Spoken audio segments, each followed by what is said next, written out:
بەناوی خوای گەورە سڵاوتان لەبێت بینەرانی بەڕێز و خۆشەویست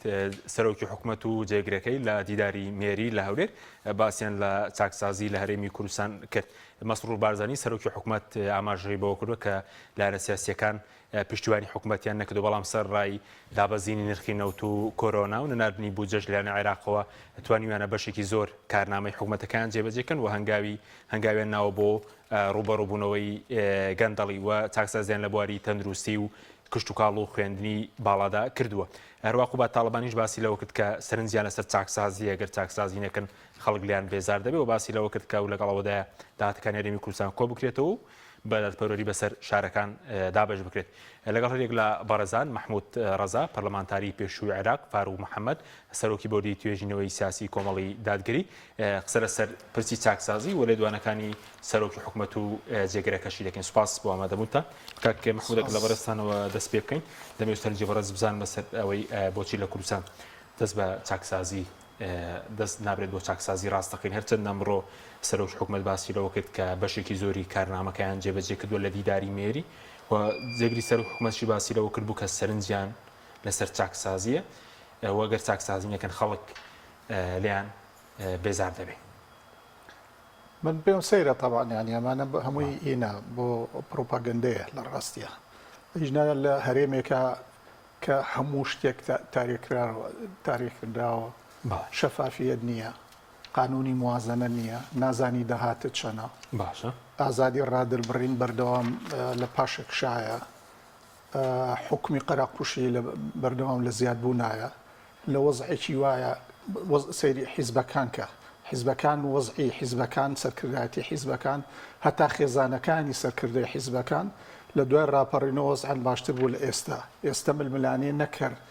یعنی دەسادەسی دەسەڵات لە نظامێکی شەفاف و دیموکراتیا دەسادەسی ئازادی هێنا دەسادەسی دەسەڵات ڕێگەی لە ڕێگەی سنووقی دەنگدانەوە ڕۆیە. ئێستا لە ناو حیزبەکان و لە ناو خێزانی حیزبەکانە ڕوونایە بە چەک بەگژ یەکترا ئاچنەوە لە ململانەی ناو مەکتەبی سیاسیەوە چۆ بۆ ململانەی ناو بنەماڵە حکومڕانەکان. لەبەر ئەوە لە هەرێمێکی وایە بێجگە لە پرۆپاگەندە چاکسازی چۆن نەتوانانی بکەیت. ئەو چاکسازی کرا پرۆپاگەندێ بە تەشیدی پرۆپاگەندەیە لە مەسەلەن بە هەنێشت هەیە بزانین خەڵک ئەزانێ ئەمانە لە چۆن لێمە لە 91ەوە سندوقی خانە نشینی موچەخۆرانی هەرێمی کوردستان بەلای کەمەوە لە ماوەی ئەو 31 ساڵەیە کە ئەم هەرێمە بەدەست کورد خۆیەوەیەتی بەلای کەمەوە ڕەنگە 35 بۆ 40 تریلیۆن دینار داهاتی ئەو سنووقە بوو بێ. کەس ئەزانێ لەکوێیە هەر نییە، وجودی نەماوە. باش لە 2011 قانونی موازنە نییە، نازانی داهاتە چەند و چۆن سەرفەکەی پەرلەمان ئاگەی لێ نە دەستگا چاودێریەکانی کە وەکو دەستگا چاودێری دارایی وەکو دەستەی دەستپاشی هەرێم ئەمانە داوای زانیاریشەکەن نانیرێتێ. قانونی ئازادی دەستگەیشتن بە زانیاریە هەتا کەچی نەکە ڕێگەی پێنادەن زانیاری تۆ بڕۆوەکو ڕۆژنامە نووسێوەکو ڕاگەیەنکارێت دەستی بگا بە زانیاری، بەڵکو ئەگەر یەکێک زانیاریەکیش ئاشکرا بکە ئەچنە ئێن بە مەحکەمە هەیخەنە سجنەوە. لە ڕاستیە ئەمەی کە باس ئەکرێ چاکسازی لەکوێیە مەسەلەن ئێستا هەموو ئەوانی کۆکەیتەوە بە لێبڕینی موچەوە، بە پاشەکەوتی موچەوە، بۆ لە بەرز نەکردنەوەەوە، بە سندوقی خانە نشینیەوە لە ماوەی ئەو 31 ساڵی ڕابردووە بەلای کەمەوە تێی هەڵبەی ڕەنگە 50 تریلیۆن دینار بۆ 60 تریلیۆن دینار دیار نەمابێ. بۆ کوێ چووە ئەمە 60 تریلیۆن دینار ئەم هەرێمەی پێ ڕوخێن و پێی سەر لە نوێ بیناەکەیتەوە زۆر بە جوانترین شێوە. لەبەرەوە چاکسازی لە چیا کراوە؟ ئەم هینە جارە چاکسازی بە پێشێلکردنی قانون ناکرێت. ئەمەی سەرۆکی ئەم حکوومەتە ئیکا لە ڕۆژەوەی دەسەڵاتی وەرگرتووە لەم هینا لەم ئەم حکوومەتە بڕێوە بەرێ هەموو ڕفتارەکانی بە تایبەتی بۆ سەرفی پارە هەمووی ناقانونیە. دەسەڵاتی سەرفکردنی هیچ نظامی داخلی ئەنجومەنی وەزیران ڕێگەی پێەیە، نەقانونی ئەنجومەنی وەزیران ڕێگەی پێەیە کە دەجار هەموار کراوەتەوە. من بە تەفسیل لەسەر قانونی ئەنجومەنی وەزیرانی هەرێم و هەردا تعدیلەکەی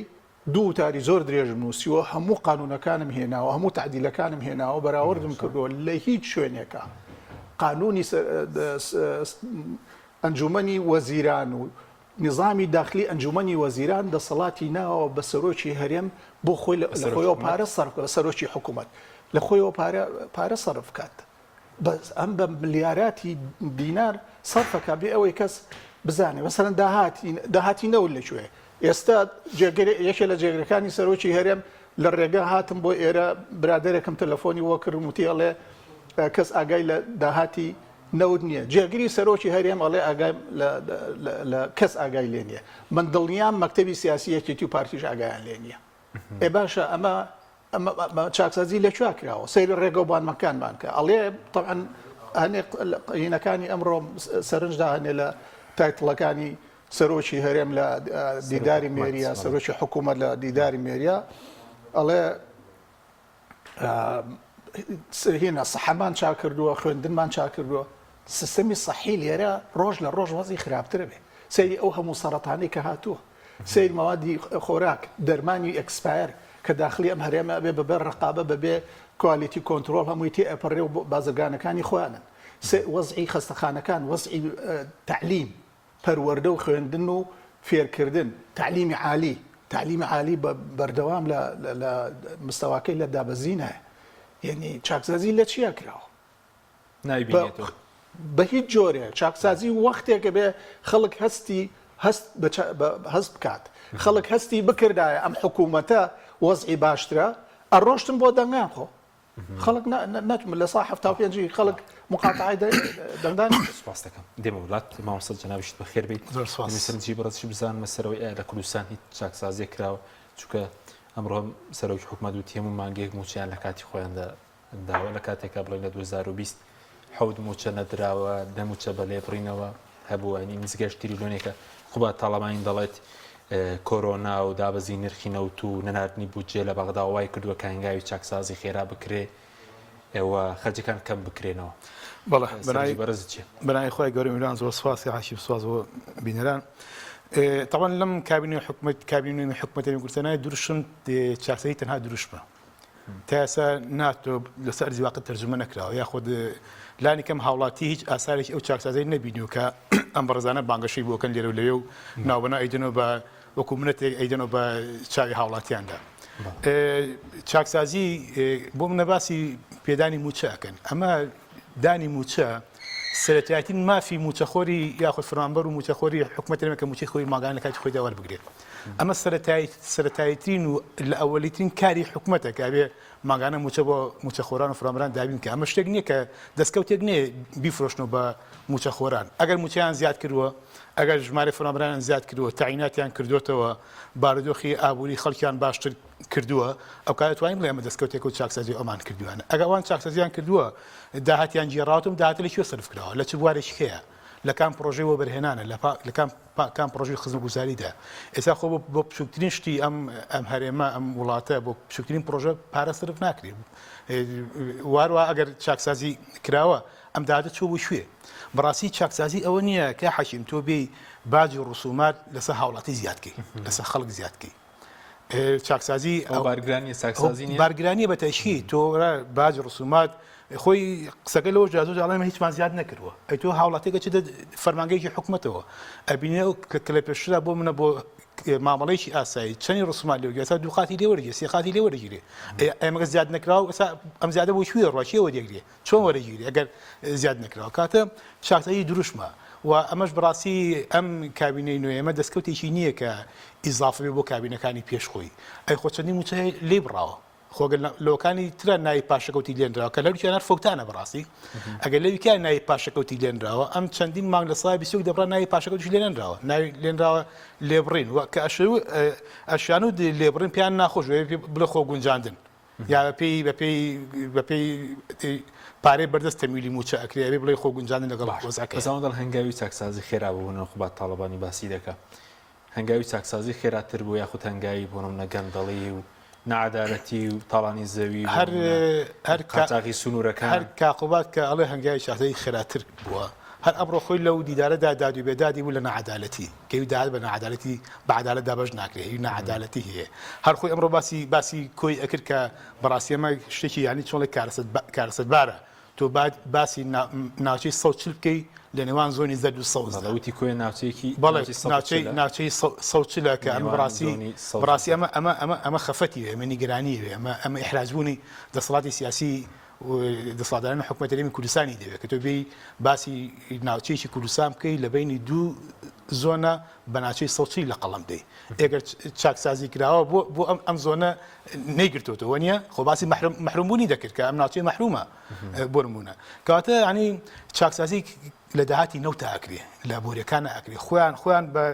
بەپێی قسەی خۆیان لە دوانی خۆیان راپۆرتی خۆیان کە دەڵێن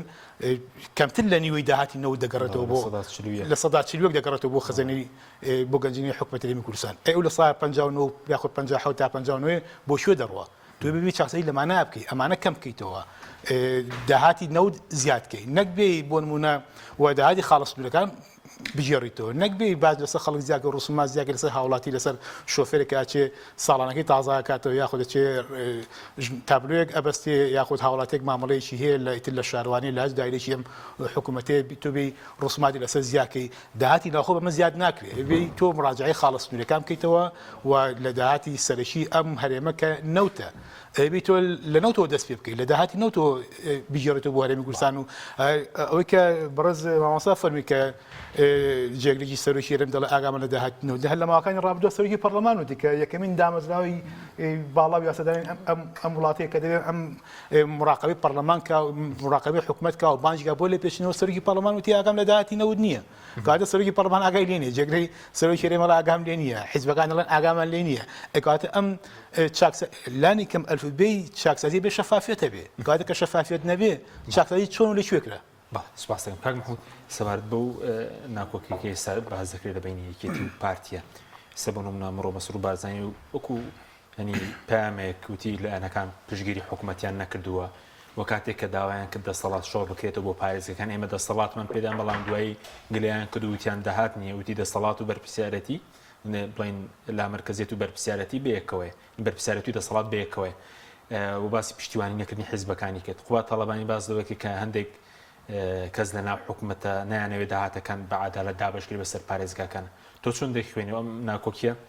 ناکۆکی لەسەر بەرژەوەندی خەڵک یاخود بەرژەوەندی حیزبیەکەیە ناخۆ دیارە لەسەر بەرژەوەندی حیزبیە لەسەر بەرژەوەندی خەڵک وایە وەکو دکتۆر فەرمووی ئەبوو ئەو چاکسازیە لەسەر حسابی ژیرفانی هاوڵاتی ینی هەموو هاوڵاتی ئەم هەرێمە ئێمە موچەخۆر نین جوتیارەت هەیە کرێکاری ڕۆژانەت هەیە ئەوانە هیچ سەرچاوەیەکی ژیانیان نییە گەر ڕۆژانە شتێکیان دەست نەکەوێ بێ باجی لەسەر هەموو ئەمانە زیاد کردو باشە باسی یانەوەی قەرزەکە کەس نازانێ ئەسڵەن ئێمە قەرزمان هەیە نیمانە لە کێمان وەرگرتووە چەندمان وەرگرتووە چۆن نەیرێتەوە بۆ ینی ئەم مینانە ئەمانە بەس بۆ میدیان لەبەر ئەوە ئەمان ئەم ناکۆچیەی کە دروست بووە ڕەنگە لەسەر پشێنەی حیزبی ئەوانە بێ شەڕیانە لەسەر پشێنەی حیزبی لە بەغا لێرەش عینەشە لەسەر دەسەڵاتی وەزارەتەکان جارە سەرۆکی حکوومەت دەسەڵاتی بۆ هیچ وەزیرێک نەهێشتوێتەوە هیچ وەزیرێک تۆ تەماشای لێدوانی وەزیرەکان کە ئەڵێ هەرچیەک ئەبێ ئەڵێ لەسەر بڕیاری بەڕێز سەرۆکی حکوومەتی هەرێمی کوردستان خۆی سەرۆکی حکوومەتیش نییە سەرۆکی ئەنجومەنی وەزیرانەوە پێی قانون نابێ پێی بڵێ سەرۆکی حکوومەتە بێ پێ بڵێ سەرۆکی ئەنجومەنی وەزیرانی ئەنجومەنی وەزیرانی حکوومەتی هەرێمی کوردستان باشە ینی هەتا دەسەڵاتی ینی لە لێدوانی میدیاییشە دەسەڵاتی لێ سەنوونەتەوە هیچ شتێک بە ناوی خۆیانەوە بڵێن بە ناوی وەزارەتەکانەوە بۆچی قبوڵی دەکەم مادەم سەرۆکی خۆی ئەوە پرسیارە خۆ من زۆرم وتووە زۆرم لەسەر نووسیوە بە وتار زۆرم وتووە ئەمانە ینی بۆ نمونە مەسەلەن لەو فترەیە کە هین وەزارەتی سامانە سروشەکانی بە وەکالەت وەرگرتووە تاوەکو وەزیرێکیان هێنا نزیکەی ساڵی بوو نزیکەی ساڵێک خۆی بە وەکالەت بوو قانون ڕێگەی نادا طبعا ئەو هین بە وەکالەت وەزارە وەرگێ قانونی ئەنجومەنی وەزیران هەرێمی کوردستان و هەموارەکانی ئەو هینەی ئەو ئەرکەی خستبووە ئەستۆی جێگیری سەرۆکی حکوومەت بەڵام چونکە لە محاسسەی حیزبیە وەزارەتی سامانە سروورەکان هی ئەوانە و نابێت کەسی کە ئاگای لە سیاسەتی وەزارەتەکە بێ ئەو بە وەکالەت بردی بە شەرتێ ناقانونیە من ئەوم بە وتار بڵاو کردەوە ئەمە ناقانونیە ڕۆژە لە ڕۆژان ئەتوانێت ئەم میلەتەی ئێمە لەسەر هەموو ئەو قانونشکێنیانە هەموو ئەم وەزیرانە ئەم سەرۆکی حکوومەتانە بە بدادگا چکە پێچەوانەی دەستور و قانون ممارساکەن حکوومەتێ احترامی قانون نەگرێ احترامی پەرلەمان نەگرێ چۆن چ شەرعیەتێکی هەیە بە شەرتی پەرلەمان متمانە بەخشێ بە حکوومەت ئەوان بە حکوومەت بەڵام حکوومەت و وەزیرەکان و سەرۆکی ئەنجومەنی وەزیران سابەوە بۆ پەرلەمان ناکرێت لەبەرەوە لە شوێنی وایە چاکسازی ناکرێ و فەساد لەکوێوە دابەزێ فەساد لە حیزبەوە کە حیزب فاسی بوو فەساد دەبا بۆ ناو حکوومەت و وەزارەتەکان هەتا حیزب چاک نەکەی ناتوانانی حکوومەت چاک بکەی چه ئەتوانێت ئەم دوو حیزبە چاک بکە لە ناو بنەماڵەکانی خۆیانە شەڕیانە لەسەر سوڵتە و لەسەر پارە و لەسەر ئیمتیازات و لەسەر بردننی هینا ئەوە شەریکات و ئەوانەکە دروستیەکەن لە ناو خێزانەکانی خۆیانە شەڕیانەکەن دەسەڵات تەسلیم یەکترینەکەن ئیتر چۆن ئەتوانن چاکسازی بکەن ئەمە چۆن ئەتوانن دیموکراسی بێن نەدی ئەمە چۆن ئەتوانن زەمانەتی دەساودەستی ئاشتیانەی دەسەڵات بکەن لە ڕێگەی سنووقەکانی دەنگانەوە کە یەت پارەی هین لەکوێ هێنن کەس ئەزانێت سەرچاوی میدیای ئەم حیزبانە لەکوێیەت کەس نازانێت مەکتەب سیاسیەکانیشیان ڕەنگە نەزانن قوتبەکان نەزانن باشە چێ ئەزانێ سەرچاوی داهاتی ئەو پارەیە کە لە کاتی هەڵبژاردنا بۆ کڕینی ویژدان و تەزویری دەنگ بەکاری هێنن سەرچاوەکەی کوێیە کەس ئەزانێ نییە شەفافیەت نییە بە هیچ جۆرە لەم هەرێمەی ئێمە بەبێ شەفافیەت مستحیلە بتوانی چاکسازی بکەیت چاکسازی مەگەر بەس بە میدیا بە ئیعلام پرۆپاگەندەی بۆ بکەیت ئەژنا مطلقاً ممکن نییە چاکسازی بکەن ڕەنگە هەنێ هینیان گرت بێتەوە لە وەزارەتەکان هەنێ خود دەسەڵاتیان بۆ جارێک من لە وەزیری ڕۆشنبیریم پرسی ئەم حکوومەتی پێشوو برادەرمە ڕۆژێک لە شوێنێکە گەیشتینەیەک زانیم کە کتێبخانەی گشتی سلێمانی ناتوانێت جەریدە و مجللە و کتێبەکان کڕێ بە ئیشی هینە حکوومەت لە هەموو شوێنێکی دنیا بۆ کتێبخانەی گشتی بە تەمویلی حکوومەت دەیکڕێ وتم بۆچی هین ناکەن نە جەریدە نە کتێب نین کتێبخانەی گشتی سلێمانی منێنراوە وەزیر بوو وتی دەسەڵاتی سەرفکردنی هیچم نییە من تابیەم بە ئەو شتانە بکڕن ئەمە کەی وەزیر و ئەمە کەی وەزارەت و ئەمە کەی حکوومەتە باش دوای لەسەر شۆڕکردنەوەی دەسەڵاتەکانی دێم وڵات مامۆستا سەبارەت بە ناکۆکی کە دروست بووە کاریگەری دەبێت لەسەر دۆخێرم چکە ئێستا جێگیری سەرۆکێریم هەندێک قسەی کردەبوو دەمەوێت سەنس بزانم جێگیری جعفەر شێخ مستەفا جێگیری سەرۆکێریم بۆ میدیایەکی کردی بازەوە کە لە هیچ کابینێکی حکوومەتیرێمدا لای دوو ئیدارەی و دوای یەکردنەوەش دۆخێرمی کوردستان دەخراب نەبووە خەڵکی کوردستان بێ ئومێدە و ناڕازیە خەڵک برسیە دۆخێرم زۆر خراپە مروانی نێوانێکێتی و پارتی لە لووتکەدایە گەشتۆتە لە ناوقەت یەکتر بڕینەوە دوو ئیدارەی باشکرا هەیە لە هەولێر هێزێک چۆتە سەرماڵی جێگری سەرۆکی حکوومەت ئەو ناکۆکی کە دروست بووە کاریگەریەکە چی دەوێت لەسەر هەرێم بەڵێ بەداخەوە خەڵکی کوردستان هەمیشە باجی ملای نێوان ئەم دوو هێزەی داوە نێوان ئەم دوو دەسەڵاتیداوە هەر لە سەردەمی شاخەوە تاوەکو ئەمڕۆژ چکە لەو سەردەمانەشە بێگومان بەردەوام لە شەڕ و ملوانی و پێکدادانی یەکتردا بوون و ئەمڕۆ ئەبینن کە لەم حکوومەتەیە بە حساب کە حکوومەت ینی هەردوو لاتیا شەریکن ئێمە شەریکی یەکەمی دەسەڵاتە ئەم داد و بێدادێتی و باز لە نەعەدالەتی و لە دوو ئیدارەی و لە خراپی دۆخەکە و باز گەشتن بە خاڵی لێکترازانەکە ئەبێ هاوڵاتی داما و دەمێکە گەشتۆتە سەر ئێسقانی هاوڵاتی خەڵکی کوردستان دەمێکە هاوارەکە کە ئەمان ئەو کاتیان و وڵات حکومەت عیبینیە و وڵات وەک شامی شەریفە و ئیشەکان بەباشی ئەڕوا بەڵام ئێستا ئەوانش هاتوونە هەمان قسەی هاوڵاتی ئەەکەن ئەی کاتە تۆ بەرپرسی تۆ مەسەڵەن جێگری سەرۆکی هەرێمی جێگری سەرۆکی حکوومەتی تۆ وەزیری بڕیاربەدەستی حیزبی شەریکی حیزبەکەی تری دەسەڵاتی ئەکە تۆ ئەم واقعە ئەبینی ئەم هەموو داد و بێداد و ئەم هەموو نەعەدالەتی و ناشەفافی و ئەی چۆن ئەڵێ چاکسازی کراوە بەڕاستی ئەی تاقی لەم گەمەیە بەردەوامە بی تاقی ینی دەمێنەوە لە حکوومەت و لە سەرۆکایەتی هەرێمەی کێتی ئەگەر خۆی تاسەوە لە حکوومەتن تاسە لە حکوومەتن و ێساش کە بەڕاستی کە بانگەشەی ئەواگەن کە لە حکوومەت ئەکشێنەوە وە خود گەیشتونەتە خاڵی بنبەست و ناتوانن بەردەوام بن بەڕاستیمە لەسەر خلافاتی سیاسی و بەرژۆنی نێو خۆیانە کە ئەمە لەمە بینیمان کە چەند شتێک ڕوویدا لە هەرێمی کوردستان بەتایبەتی پێویست بە دامرزگا ئەمنیەکانەوە کامە ینی لێوانیان لەسەر ئەمە تێک چووە لەسەر حاڵ و گوزارانی خەڵک نێوانیان تێک نەچووە لەسەر بەرژەوەندەکانی خۆیان لەسەر دەسەڵاتی خۆیان لەسەر هەیمەنەی زیاتری خۆیان ئەگەرنا خەڵکی هەرێمی کوردستان چەندین ساڵە هاوارێتی کە ئەم وەزە زیاتر بەو شێوە ناڕوا بڕێەوە خەڵک کە لە نەهامەتی ئاژی لە بارودۆخی سەختە ئاژی ژیانی خەڵک ناڕواوەکو پێویست موچەخۆر هاوڵاتی فەرمانبەر کرێکار جوتیار بازاری دەزناگە بۆ کاڵۆ کلوپەکانی لە سەجاد هەنجار فڕی ئەدات سەبەر بە وەزیرەکان هیچی گۆڕان بێ چیکێتی بێ چجێگری سەر حکوومەتیش بێت بۆچی ئەوان خۆیان باز لەم قسە ناکەن لەم بارودۆخمادام بڵێن بەڕوونی بڵێن نەعادالەتیە چونکە ئەمڕۆ پرسیارێکیان لە قوبات تاڵەبانی کرد لە دیداری مێری وتیان ئەو هەمانگی لەگەڵ نێچیروان بارزانی هەبوو لەگەڵ مەسروو بارزانی ما وتی کاتێک کە لەم سیستەمە نەما لە حکوومەتە نەما وەڵام دەدەمەوە بۆ ئەنی ڕوونکردنەوەیەک نییە لایەن وەزیرەکان بەتایبەت ئەگەر شتێکێ چونکە سەمڕۆ سەرۆکی حکوومەتی باسیەوە کەوتی هەماهەنگی هەیە لە نێوان ئەنجومەنی وەزیر تۆ ئەگەر دیقەت بێ لە ئێستادا بۆ نمونە یەکێتی باسی خراپی پەیوەندەکانێکە لەگەڵ پارتیە بەڵام پارتی بە پێچوانە باسی باشیەکە هەڵێ وەزەکە باشە و ینی نەگەیشتە چۆری خلافێکی ئەوتۆ بەڵام هەر وێنەکە پێمانەڵێت کە ئەم دوو حیزبە لە ئێستا زۆر ناکۆکن تەمان وەگوتم ناکۆچیان لەسەر مافی هاوڵاتی نییە لەسەر بەرژەوەندی خۆیانە امتیازات و هەیمەنەوە دەسەڵاتی خۆیانە ئەبینین ئەمڕۆ جێگیری سەرۆکی حکوومەت و حکوومەت پێکەوە لە پانەڵەکەدا نەبوون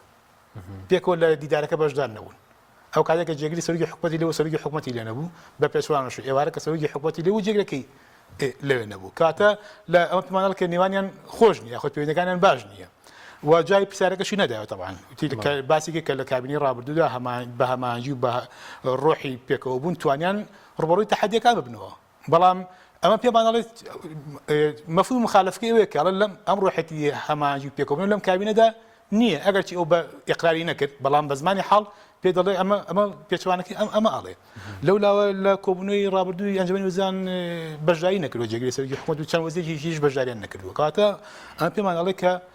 ئەو تۆکمەی و هەمانجی و پێکەوەبوونە لە نێوانیاندا لە ئێستادا نییە بەڵام بۆی ئەعلانی ناکەن ئەوە کە سەر خۆیان ینی تاکی بەردەوامە بن تاکی وەزعەکە بەم شێوە ڕوە حکوومەتێکە ئەمە حاڵی بێ حکوومەتێک کە حیزبی یەکەمی شەریکی دەسەڵات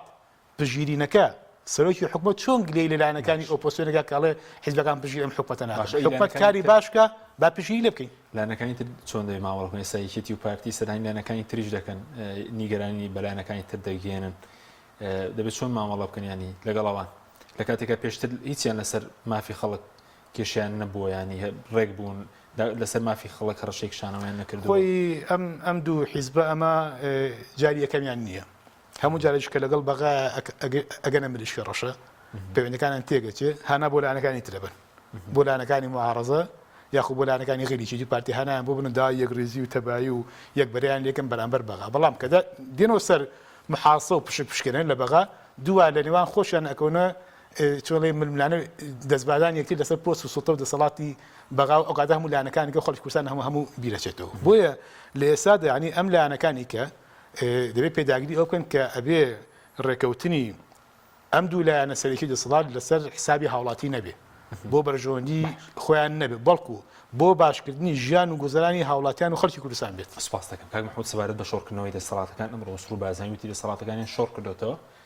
دوایی گلەی کراوە داهاتەکان بڵێن پارێزگاکان داهاتیان نییە گلەیانەوەتی دەسەڵات و بەرپرسیارەتی بەیەکەون بۆچی پێشتکەی چێتی داوای شۆڕکردنەوەی دەسەڵاتی کرد ئێستا داوا دەکات داهاتەکان بەیەکەوە کۆ بکرێنەوە بە چووی بەڕێزتەوە کارەکەی چییە؟ پێشەوەی وەڵامیەوە بەمەوە ئێستا من پێم وایە یەکێک لە هینەکان کە زۆر تونیان کردوێتەوە مشیلەکەی بەغایە چوار وەزارەت دراوە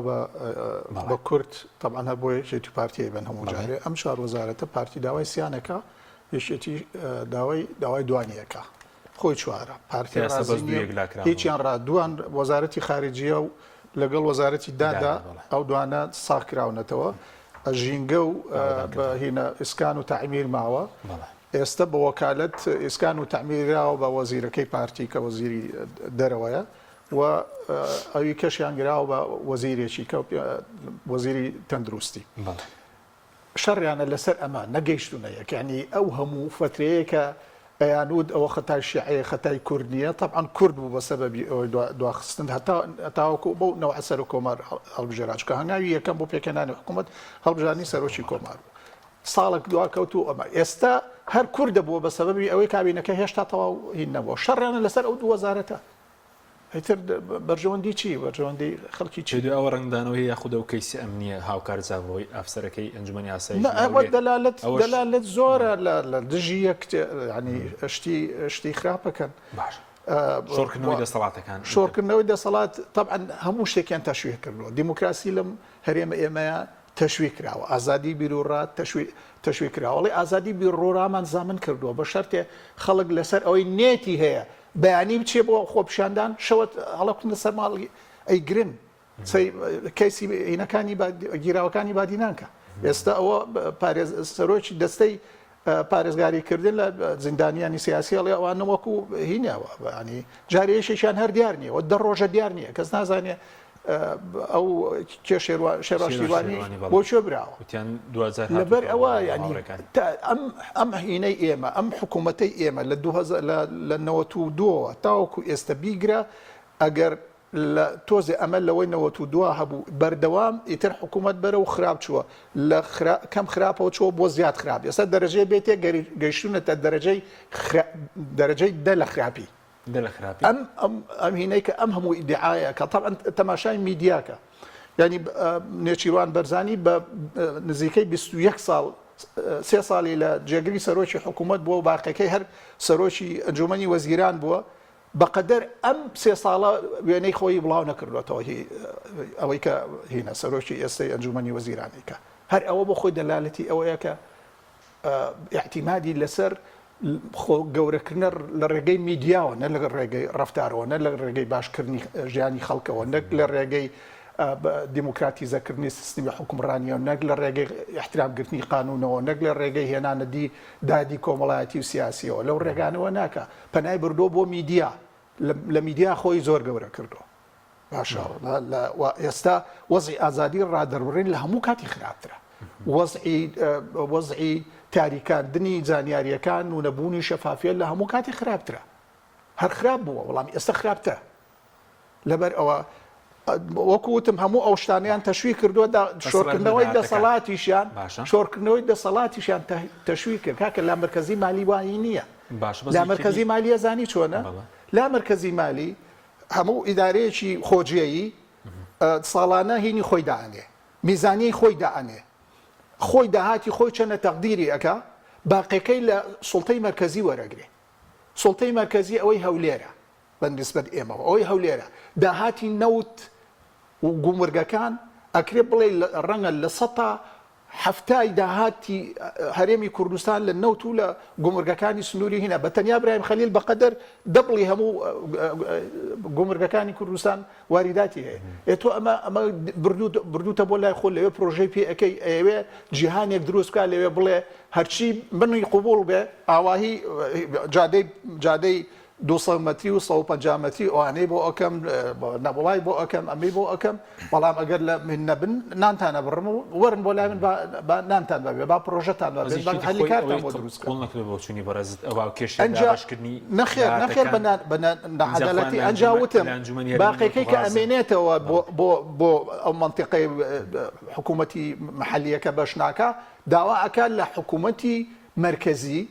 ئەڵێ باقیەکەیان بۆ تەواوکە ئەبێ بۆی تەواوکە ئەمە لا مرکزیەتی مالی لا مرکزیەتی مالی و ئیداری ئەم مەفهومە هەیە ئەوان هاتوون دابەشیان کردووە لە سا بڕۆینەکەی خۆ لە سا 57 بۆ من و لە سا 43 بۆ تۆ ئەوە ینی ئەوە ینی لە سیستمی خێڵیشانیە ینی لە ئەمانە پۆستی خێڵن بەداخەوە بەس یەکێتی خۆی ڕازینە بوون و داهاتینەوەتەکە بەم شێوە کە لە ئەنجومەنی هەرێمی نەوت و غازان ئەوە پیان وا بوو ئەتوانن یەکێتی غەڵەتێکی گەورەی کچکە وەکو وتم ئەوە لا مرکزیەت نییە ئەمە ڕێکەوتنی وەکو ڕێکەوتنی سەرۆکی دوو خێڵە لە بینی سنووری خۆیانە ئەوە قەدەغی من ئەوەنەیە و قەدەغی تۆ ئەوەنەیە و دوایش دەرکەوت کە ئەوە غەڵەتەوە ئەو لا مرکزیەتیش نییە وەکو ئێستا لە هەردوو بەرەکە خێڵ حکوم دەکات بەتەبە ئەچیت خێڵ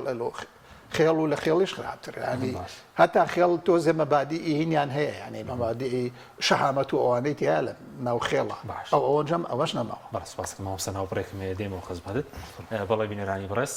ناوبڕێکی کورت و دێنەوە لاتان لەگەڵمان بمێنە تۆپ ئارت تاکە بریکاری تۆڕی میدیایی کۆمەڵ بۆ بەرهەمهێنان و بڵاوکردنەوەی ڕێکلام لەگەڵ پاکێجەکانی بۆ هەمومان لە کۆڕە هەموو پێداویستیەکانت لە یەک پاکێجدا بەردەستن کاتژمێری زیاتر و گەگەبایتی زۆرتر پاکێجەکانی بۆ هەمومان لە کۆڕە هەفتانە و مانگانان و پڕن لە گەگەبایتی ئینتەرنێت و کاتژمێری پەیوەندیکردن بۆ سەرجەم تۆڕەکان پاکێجەکان بۆ هەموو هێلەکانی پریپەید بەردەستن بۆ بەشداربوون پەیوەندی بکە بە ئەستێرە 238 پەنجەرە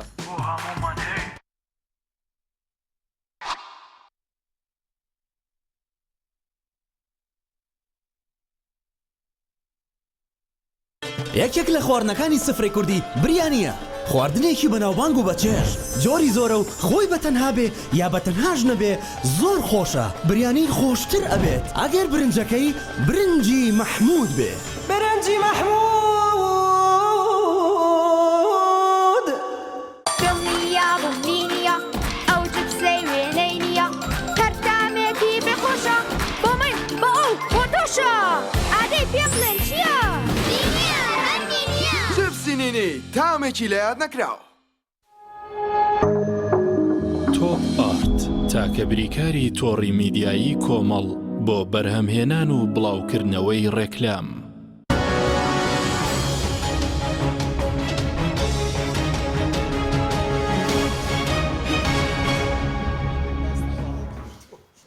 جارێکتر سڵاوتان لەبێت بینەرانی بەڕێز مامۆستا سەبارەت بە شەفافیەت بەبێ شەفافیەت چاکسازی ناکرێت ئێستا بۆ منە لە نەوتە لە خاڵە سنووریەکانە لە هەردوو دەبەرێک لە خاڵە سنووریەکان شەفافیەت نییە یاسای بودجە نیە باج و ڕسومات بڵین لە هەردوو دەبەرەکە بۆ خەڵک زیاد کراوە بەبێ شەفافیەت ناتوانرێت چاکسازی بکرێت چونکە لەم کارنامەیە باسی شەفافیەت و هەلی کار و ئارامی و خزمەت و ئەوانە دەکرێت لەیان سەرۆکی حکوومەت و جێگرەکەیەوە بەڵێ کاشی ئەوانە کە جەناب باسێک ئێمە شتێک نییە گەر بکرێەوە هاوڵاتی پێی نەزانێ یاخود ئەمە بێ هاوڵاتی لەسەر ئەرزی واقع سەمەری ئەمە ببینێ بەرهەمی ئەمە ببینێ کە تۆ بعد لە چاکسازی ئەەکەی بۆ منە چاکسازی بێ ئەبێ داهات بگیڕێتەوە داهات لەکوێ ئەگەڕێتەوە لە سەرچاوەکانی داهات ئەسڵەن سەرچاوەکانی داهات لەم هەرێمەدا زۆر لە تاریخیا ئەگوزرێت لە تاریخیا بەڕێوەچێ شەفافیت نییە کە تۆ شەفافیت نەبوو چۆن چاکسازی ئەەکەی یعنی خۆ چاکسازی شتێک نییە بە قسەی خۆش بێ یاخود بە میزاجی شخصێک و دوان بکرێت چاکسازی پرۆژەیە کارە وەیتر متابعەیەوێ بە دوایچوونی ئەوێ چاکسازیە بێ لە پەرلەمانەوە دەست پێ بکە ئەبێ یاسای بودجە بچێتە پەرلەمانی قراری بکە کە تۆ یاسای بودجەت نێن لە وڵاتە بە میزاجی حکوومەت یا بە میزاجی چەند شخصێک پارە سەرفەکەیت و پارە سەرف ناکەی ئەمە لەکوێ چاکسازیە ئەمە لەکوێ شەفافیەتە باش بەس ئیدارەدانی سنوورەکان لە هەردوو لە بەشێوەیەکی زۆر خراپە قاچاقی ئیدارەدانی سنوورەکان جگە لە نەوتەکەش بڵێنەوە شتێکی سیادیە بەس سنوورەکان خاڵە خۆی لە ڕابردوودا کەعاچیم خەڵگەی ود یاخود پەرلەمانتارەکان و چاودێران دەیان و گەندەڵی هەیە سەرتاوانان و گەندەڵی نییە تا دوایی وتیان گەندەڵی بۆتە کللتور گەندەڵی بڵاو بۆتەوە پێش ئەوە قاچاقچێتی لە سنوورەکانە هەیە پیان ناخۆش بوو دادگان لە خەڵگە گرد و خەڵکیان وەڵاماندا کە قاچاقچێتی لە دەینەکان ئێستا خۆیان هاوارەکەن ئەڵەن لە دەروازگانە قاچاقچێتی هەیە ینی خۆ قسەی ئێمە قسەی کاربەدەستانە قسەی چاودێرانە قسەی پەرلەمانتان و کاچن سەر سنوورەکان وەخوایان ئێستا گریان لێکیڵی داهاتی فلان وەرز بۆ ئەوەندەکەمە لە کاگە داهاتی مەرجێکیکە بۆ منە یاخو سنوورێکیکە زیاترە یا خۆیان دەڵێن کە بۆ منە بە بەرنامە کارکراوە بۆی داهاتی فلان شوێن کەم کا داهاتی فلان شوێن زیاتکە خۆ من کە ئێمە ینی لەوەی کە خۆیان ئێڵێن زیاتربان نەوتووە بەڵام ئەوانە کە خۆیان لەسەر یەکتر ئێڵێن هەردوولا لەسەر یەکتر ڕاستەکەن این هەردوولا دەستێکی پیسن بۆ داهات دەستەکەیان پاک نییە دەستێکی ئەمین نین نەخێت بێگومان دەستێکی ئەمین نین و بۆ چکە تۆ هەردوولا بدوێنە هەردوولا کۆمەڵشتیان لەسەر یەکتر هەیە هەردوولا لەوەی کە لەسەر باسی گەندەڵی یەکتر دەکەن و باسی نادیاری داها لەلای یەکتر دەکەن ڕاستەکەن و ئەمە بەڕاستی لە ڕابردووە خەڵکیان چۆنڵی پێت تۆمەتبار کە تۆ چۆن شتی وا دەڵێ بەڵام ئێستا خوان ئەیڵێن ئەی تۆ کە ئەم واقعەکە ئەبینی ئەی تاکەی ئەوە بەو شێوە بەردەوامەی وەنیە تاکەی ینی پێشتر بۆ قبولت کردووە ئێستا تاکەی ئامادەی کە ئەمۆزە ئاوا قبولکەی لەو حکوومەتە هەبیت و بمێنیتەوە ینی تاکی هاوڵاتی باجی ئەم بێباشی دەسەڵات و یاخود ئەم نائەمینەی دەستی دەسەڵات و ئەم ناشەفافی بدات تاکی ینی تۆ 30 ساڵەوە تر هاوڵاتی ئەم هەرێمە تاکەی باز بدات کاتەمە پێویستی وەقفەیەکی جدی هەیە ینی وەزعیت لەمە زیاتر ناڕوە بەردەوام نابێ ینی بەس پێ دوایە ینی لەو ناڕەزایەتی خەڵک پند وەردەگرن چونکە ئێستا جێگیری سەرۆکی هەرێم شێخ جعفەر باسی لەوە کرد دەڵێ سەرکردایەتی کورد نایبینن قەزافی سەدام حوسنی مبارەک چیان لات خۆشیان دەوێت پند وەرگن کە خۆشیان باسی لێوە ئەمە قسەی خۆیان کاتە بێ خۆیان بیبینن وایە کاتە بێ خۆیان بیبینن بینینەکە چییە بێت تۆ بە خۆدا بچیتەوە بۆی نەگەیتەوە ئەو هەمان چارەنووسی ئەوانن نەبێ خۆی کا حەکیم دەسەڵاتداران تووشی غرورێک و لە خۆبایبوونێکە بن پێیان وایە ئەو سەڵتەنەت و مەقامان تا بۆ ئەمێنێتەوە شتێکی پێڵێن نەخۆشی دەسەڵات جنون عەزەمە ئەم دەسەڵاتدارانە پێیان وایە بۆ منوانە کە بۆ منە چەند کەسێکمانێت لە وڵاتانی دەوروبەریش کە پیانەوە تا ئەمانە ئەمێنەوە بەڵام کاتێکە جام پڕ بوو لێرژێ کە خەڵک تووڕە بوو تر تووڕەی شەقام تووڕەی خەڵک دواتر ڕێ لێ ناگیرێ دواتر ینی نابێت دەرزۆگی وەک خۆیان لە سەرۆکی وڵاتانی کە لە بەهاری عەرەبیا لەسەر دەسەڵات نەمان ئەوە شای ئێران لە دراوسێمانە کە چۆن ڕوبەڕووی خۆپشادانی خەڵک بۆ ناچار سوڵتە و شانشای و دەسەڵاتی بەجێهێشت ئەوە ئێستا لە ناو ئێرانە چۆن خۆپشاندانی و خەڵک شەقامی گوتۆ ناڕزایەتی خەڵک تاوەسێنێ تۆ ناوی بیرێ لە حاڵی خۆت بکەیتەوە ینی تۆ هەر بە قسەی تۆ کە دنیا شامی شەریفە ئەمە ناچێت دەسەر چکە هاوڵاتی ژیانی نییە گوزرانی نییە بێزار بووە ئەوە بەرەو معقولە تۆ لەم هەرێمەدا باشە ڕۆژانە چەند سەد هەزار بەرمیل نەوت بفرۆشی هاوڵاتی هەرێمی کوردستان لیتێنەوت لە ماڵەکەی دانابێ نزیکەی 500,000 بەس بە بۆری جگەرەتەن کرد باشە هاوڵاتی نەوت لە ماڵەکەی دانەبێ تۆ ئەڵەی حکوومەتی ئێمە وا باشە و حکوومەتی کە ئامادەن هاوکاری حکوومەتی عێراق بکەن ئەزمونەکانی خۆیان بگوازن بۆ حکوومەتی عێراق بڕۆ لە قەرانجی لیتێ بەنزین بە 450 دینار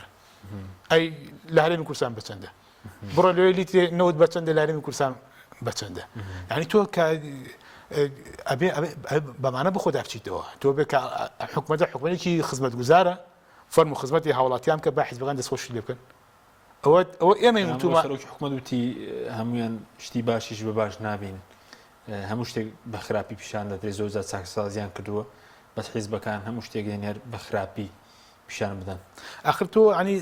ئەمە کاری خۆ ناتوانین بۆ منە تۆ باج و ڕسومات زیاکەی ناتوانین بڵێن کارێکی باش هێڵن کارێکی خراپە ڕقنەی لێگرین ڕوبەڕوو دەبینەوە بەڵام تۆ وەرە خزمەتی هاوڵاتی بکە وەرە لیتی سعری بنزین دابەزێنە وەرە سعری نەوت دابەزێنە وەرە موچە لە کاتی خۆیان وەرە دامی کەرتی تایبەت بکە ئەو پرۆژانەی کە وەساون بەتایی لە سنووری کە خۆیان ناوێناوە سنووری زۆنی سەوس ئەو پرۆژەیە وەساو ئەو کەرتی تایبەتی ئیفلاسی کرد دۆرە بیبوژێنەرەوە کاری باشکەی ئەو فەرسەفەی ئێمە لە ڕابردوو یاوتوانە بە کاری باش ئەڵین باش و بە خراپەڵین خراپ ئەوە شتێک نییە حکومەت دەڵێن ئەمڕۆ پێمان بڵێ سەرۆکی حکومەت بڵێ ئەبێ وا بکەن ئێمە لە ڕابردووە کارمان لەسەرەکەوان کە تۆ کاری باشت نەبێ کاری ئیجابیت نەبێ ڕەنگدان لەسەر ژیانی هاوڵاتی نەبێ بەچی بڵین باش سوپاسم کاک محمود سەبارەت بە پێویست بە هەرێم و بەغداد ینی ئەمڕۆژ سەرۆکی حکومەت باسی لەوە کرد ئەوان دەیانەوێت کێشەکانیان ئامادەن بۆ چاچی کێشەکان لەگەڵ بەغدا نەوت بێت مادەی 140 بێت بۆشایی ئەمنی بێت بودجە بێت هیچ شتێکی تازەیە و سەرۆکوەزیرانی تازە ئێستەقسەی کردو دەڵێ دەبێرارەکەی دادگای فێدراڵی وەک خۆی جێبەجێ بکرێت ئەوەی پێویستە لەگەڵ بەغداشتی بەسەر دێت جگە لە ئەو کێشە ناوخۆیان باسی مەلەفی نەوت بکەین مەلەفی نەوت لێرە کەس نازانێت تەوان بەچەندە فرۆشرەوە بە وەکو خۆیان ئەڵێن لە سا 59 داهاتی نەوت ئەڕوا بۆ شوێنی نادیار خەرجی و ئەوان حکوومەتی ئیتیحادی هەموو مانگێک باشە بڵاوی ئەکا وەزارەتی نەوت بۆ هەموو میدیاکان لە پێیجی ڕسمی خۆی بڵاوی کاتەوە لەو مانگەیە لە ڕۆژ یەکی مانگەوە تا کۆتایی مانگ ئەوەنە بەرمیلی فرۆشتووە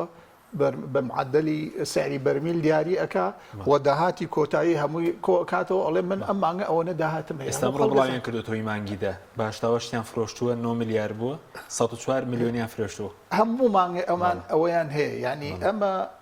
لەبەر ئەوە ئەچێ بە بەغاڵێ چی ئەڵێ تۆش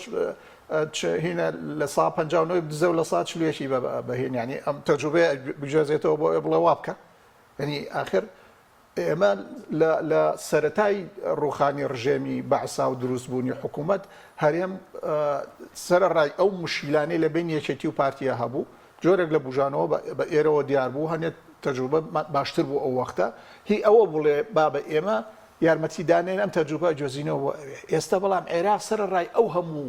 فەوزا و خراپەیە کە هەیە عێراق زۆر لە ئێمە باشترە چی ئەجۆزیتەوە بۆ ئەوێ مەگەر هەموو خراپیەکانت ئەو باسی وەزی ئەمنیەکە ئەمن بۆ هاوڵاتی مسۆگەر نییە ئێستا گەیشتۆتە ناو سوڵتە خۆی سوڵتەی هەرێم خۆی لە خۆیان لە یەکتریە کوژن لەبەرەوە چی ئەجۆزێتەوە لەوێش هەیە تەوا لە بەغاش هەیە بەڵام لە ڕووی ئەمنیەوە ئێمە شتێکی فەزلێکی ئەوە نەمان بەسەر ئەوانە نییە لەبەرەوە لە ڕاستە کێشەکانی هەرێم و بەغدا کێشەکانی هەرێم و بەغا باسی لۆک دەبی بڕێرەکەی دادگای فێدراڵی خۆی لە بەیانی وەزاریەکەشیا ئیشارەتێکی پێداوە کە ئەڵێ ئێمە لەسەر مەبدەئی شەراکە لەگەڵ حکوومەتی هەرێمە تەعاملەکەین بەڵام ئەبێ احترامی دەسەڵاتی قەزایی بگیرێ ئیتر ئەو هینە من دوێنش لە بەرنامەی هینە تاوتوێی NRT وتم ئەو هینەی کە ئەڵێ ئەبێ احترامی سوڵتەی قەزایی بگرین دەلالەتی ئەوەی ئاماژە بۆ ئەوەی کە ئەبێ بڕیارەکانی محکەمەی ئیتیحادی لەسەر قانونی نەوت و غازی هەرێم و لەسەر عەقدەکانی نەوت و غازی هەرێم هین کرێ جارێ محکەمەی کەرخ ئەوە چەند عەقدێکی کەین هین کردوێتەوە بەتاڵ کردوێتەوە یەکێکیان ئەوەی دانەغازە لەبەر ئەوە من لە ئەوەڵەوە تومە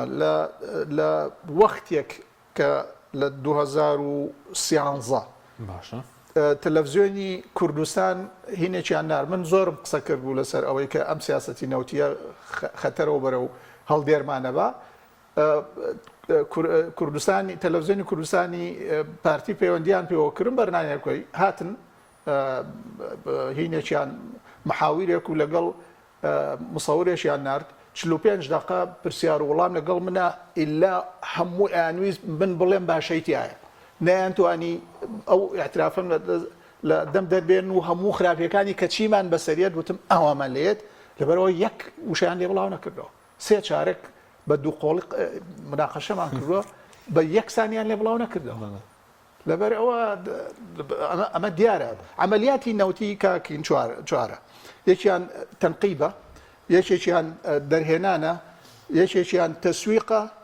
ئەوی کەشیان هینەکەیەتی وەرگرتنی داهاتەکەیەتی ئەم چوار عملیە هەیە پێوتری عملیات نەفتیە ئەم چوار عملیە من لە وتارێکی درێژە لە 2014 ئەوانە کردومە بە 14 قۆناغ وتومە لە قۆناغی یەکەوە هەتاوەکو قۆناغی 13 کەس ئاگای لێ نییە تەنیا ئەوەی کە ئیعلانیەکەن ئەڵێن واریداتی ئەم مانگە ئەوە نەبوو هی نەوت بەس خەڵک ئاگای ینی حیزبەکان و مەکتەبی سیاسیەکانی شەر ئەوەیان ئاگالێ ئەم مانگە ئەوە نهاتۆتەوە بە چێ فرۆشراوە بە چەند فرۆشەوە ئەم پارەیە چۆن ئەی یەتە بانقەکان بانک شخصیەکانی خۆیان لەوێ بە ئارەزوی خۆیان پارەکە گۆڕنەوە لە هینە دۆلارەکەنەوە بە دینار و ئەمانەنی ئەیەن بە وەزارەتی دارایی بیا بە موشەی خەڵک بەس خۆت پێشبینی چی دەکەی بۆ لە بین هەرێم بەغدا لە بواری نەوتە یاسای نەوت و غاز لە 6 مانگە دەتوانێت دەربکرێت کێشەی حەل بێت زۆر قورسە چونکە ئیرادە نییە ینی ئێستا بڕیاری زۆر باش ئەم ڕێکەوتنەی بۆ ئەم حکوومەتەین کراوە چ ئەو ڕێکەوتنەی لەسەر هینە لەسەر سوڵتەی تەشریعیەوە لەسەر سوڵتەی تەنفیزی دوو ڕێکەوتنیان ئیمزا کردشتی زۆر دایابی تایە بەڵام ئاڵنگاریەکانی لە ڕادە بە دەرزۆرن و سەرۆکی حکوومەتی ئیتیحادی پیاوێکی نەزیهە پیاوێکی جەریئە پیاوێکی ڕازگۆیە بەڵام ئەو زەعیفە یعنی خاوەنی کوتلەیەکی سێکەسیە لە ناو پەرلەمانە پەرلەمان باقی بە دەستی حیزبە فاسیدەکانەوە چی ئەتوانێ بکە ئەگەر بەس تۆ پرسیارێکی لە دکتۆر کرد کە هینەکان بۆ پند لە دیکتاتۆرەکان وەرناگرن من زۆرم وتووە هەموو دنیا لە هەموو دنیاە ئەگەر پند لە دیکتاتۆری پێشوەرگیرایە لە دنیاە یەک دیکتاتۆر ئەبوو ئەڕوخێرا بەڵام بۆ ئەم هەموو دیکتاتۆری ئەڕوخێنەوە پندوان ڕاگرن چکە وەکو دکتۆر وتی لەبەر ئەوەی هینە کە سوڵتە و مال تێکەڵاوە بن ئیتر چاویان هیچ نابێنی ئەو سوڵتەیە توان هەرێم چاویان هەر پارە من هیوادارم و دوێ نەشوتم ئاواتە خوازم لە ناخی دڵمەوە ئەم حکوومەتی ئیتیحادی سەر بکەوێ و لە 6 مانگە هینی دەستکەوتی پێوە دیار بێت بە ئەوەی ئیتر مەجای هەبێت 3 ساڵەکەی خۆی تەواو بکات چکە ساڵێکی ڕۆژ بووە 3 ساڵەکەی خۆی تەواو کە وەزع باشتر بکە و هەموو وەزیرەکان سەرکەوتوو بن لە پێشە وەزیرەکانی پارتی و یەکێتی من تەمەنای ئەوە ئەخوازم چکە لەوێ سەرکەوێ وەزیرەکانی پارتی و یەکێتی لەوێ پاک دەربچن ئیتر وەزیرەکانی تر لێرە ئەبێ ئەگەر دەستپیسی بکەن ئەبێ ڕاکەن مەوەسم بۆ ناوخۆی کوردستانیش بوو بۆ ڕنگدانەوەی ئیجابیە بێ ئەگەر لە بەغا باش ببێ لێرەش باشە بێ باش مامۆستا کەمەوە سەبارەت بەو ناکۆکی کە نەبوونی تاکسازی ئەو بێ خزمەت گوزاریە ئەی دۆخێرم چی بەسەر دێ بەم شێوەیە بەردەوام بێت حکومڕانیەکە ئەو تا لەگەڵ بەغداش ئێستا بڵێن کێشەی نەوت حەڵ نەکراوە کێشەکانی ترن بودجەیە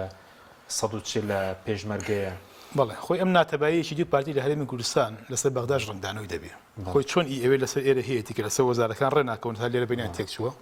بۆ لێرە ژەگەر ڕێک نەکەون لەسەر شەفافیە لەسەر دابشکردنی عادیلانەی داهات خزمەتکردنی هەموو زۆنەکان وەکو یەکتر ئەو کاتە ڕنگدانی لەسەر پەیوەندەکانی هەرێم و بەغدا دەبێت ڕەنگە لە ڕووی دوو ئیدارەیە و کە بعد لە دوو ئیدارەیەکی خوانەڵەن کە جۆرەکەیە بەڵام ئەوەی کە ببینە دوو حکومت دوو ئیدارە ڕەنگە لێسا قورس بێت چونکە زۆنێکوانەیە داهاتی زۆرمانە داهاتی نییە ئەوە ئەبینین کە دای داهاتی نەوت دێ بە زۆنی ئەولا ئەملا کەمترین پشکی لە داهاتی نەوتا هەیە بەڵام ئەمە ڕنگدانەوەی ئەبێت لەسەر ڕێکوتەکان لەگەڵ بەغداد لەسەر تعاملی نێوان هەرێم و بەغداد ئەو کاتە تۆ لە بەغدا یەک ڕیز نابی یەک گوتار نابی کەواتە ناتوانانی کە مافەکانی کە هاتە لە بەغداد یاخود لە دانوستانەکانە سەرکەوتوو نابی ئەو کاتە ڕنگدانەوەیکی سیبی لەسەر دەسەڵات لە هەرێمی کوردستان هەبێ بۆی ئەم دەسەڵاتش چیدی ناتوانێت کەوەی کە خۆی چۆنەڵی دڵی پێخۆشکوە لەم کابینەی سوودانیدا کە کۆمەڵی کارێکە لە ماوە بکرێ ئەو کار لەسەر ڕنگدانی لەسەر کارە ڕنگدانەوەی دەبێت ئەو کارە ناچێتە پێش و لە عێراق شابینین کە بۆ منە بڕیاری دادگای فیدراڵی هەیە لە عێراق پەرلەمانێکی ئەکتیڤەیە و لە عێراق پەرلەمان مراقبی حکوومەتە ئەو حکوومەتش ناتوانێت هەنێک کار بکە کە بۆ منە پێچەوانی یاسا و دەستور باش دەکەی لە پەیوەندەکانی هەرێم بەغدای خود گرژی چکە هەموو سەر وەزیرەکان کاتێک کە دێن هەر لە یەکەمەوە لە علاویەوە تا سوودانی ئەمجار و تەلەفۆنیان بۆ کوردستانی هەرێم پێشوازیان لێ کردەوە توێ پشتیوانیان بۆ دەربڕی بەس دوایی دۆخەکە ئاڵۆستر بوو خۆی هەموو ئەوانەی کە دێن زۆربیان لە ڕێوەڕێن دۆستمانن تۆڵی دۆستایەتی کۆن و مێژووی سەرۆکی ئەمریکاشیان دەبوو دۆست بەڵێ بەڵام دوجار لە عێراقا موەسسات هەیە یاسا هەیە و دەستور هەیە پەیوەندەکانی هەرێم بەغا دەستور دیاری کردووە ئەوەی کە ئەمڕۆ سەرۆکی حکوومەت دەیوت ئەرک هەیە و مافەیە فێرەن ئەوانش ئاوا تەعاملەکەن ئەرکی لەسەر و مافر لەسەرە ئەو ئەرکانێک کە لەسەر جێبەجێیەکەی مافەکان وەرەگری ئەو ئەرکانێک کە لەسەر جێبەجێی ناکەیت و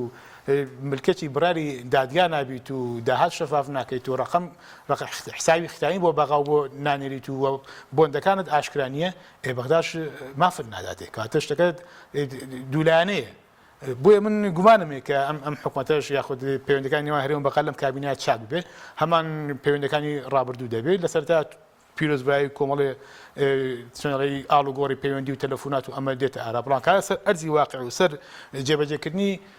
کارنامە و بڕیار و یاساکان کاتە پەیوەندەکانی هەرێم بەغا تێگەچێت و هیچ ئاماژەی دڵخۆشکرد نابین کە لەم کابینەدا هاوشەوەی کابینەکانی پەیوەندەکانی هەرێم بەغا هەر بەگرژێ تایبەتی لەسەر نەوت و غاز بەتاوی لەسەر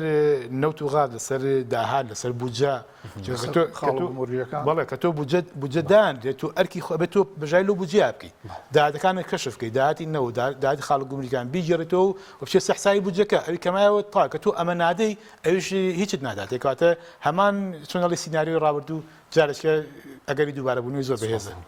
زۆر بە کورتی سەرەتای بەرنامەکە دوتت حکمی قەرەقۆشی هەیە لێرە وام کابینێ بەخراپترین کابینێ دەبینی من پێم وایە هێنا ینی دوو مستەڵەحی سیاسی بۆ ئەم حکوومەتی ئێمە بێ پێشیان دەتوانێت بڵێ هینە کلپتۆکراسیە بە کوردیەکەی کلپتۆکراسی ئەوەیە کەوانەیە سوڵتە ئەگرن دەست بۆ خزمەتکردنی خەڵک نییە بۆ دەوڵەمکردنی خۆیانە ئەمە خەڵک هەمووی بە چاوی خۆی بینی هەستی پێەکە بە هەر پێنج ئەحساسەکەی باشە ئەوی تریشیان ئۆلیگارشیە من بە تەفسیل لەسەر منووسیوە 2011 بە تەفسیل لەسەر منووسیوە هینە ئۆلیگارشیە نخبەیەک دیاریکراوی لە ڕێگەی هینە خێزان یا لە ڕێگەی هینی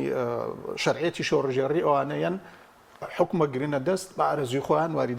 واریدات کۆکەنەوە بە ئارەزی خۆیاندا بەشەکەن بەشێکی کەمەمین بە میلەت و بەشێکی زۆری بن بۆ خۆی هەردووچانی بۆ وەسفت بۆم کابینەیە گە شتێکت ماوێ وەسفیم کابینێ ئەم کابینەی بەغا یا ئێرە بەڵین کوردستان ئەمە وتم ینی بە سەر ڕای خراپیەکانی کابینەکانی پێشووکە ئامۆزاکەی سەرۆکایەتی کردووە ئێستا بەداخەوە ینی ڕۆژ لە ڕۆژ ئەویش لە ئەوەڵۆر ئەگەر تۆزێ خراپبوو بێ هەتا هات زیاتر خراپی کرد ئەمیش درێژە پێدەری عینەن سیاسەتە و عینەن عقلیەتە و گەیشتۆ تەقیمی خراپی. سپاس دەکەم زۆر سپاس بۆ بەڕێزان محمود ڕەزا پەرلەمانتاری پێشوو عێراق فاروق محەممەد سەرۆکی بۆردی توێژینەوەی سیاسی کۆمەڵ یادگەری سپاس بۆی بینەرەی مەڕای سپاس بۆ هاوکارانم خواتان لەگەڵ.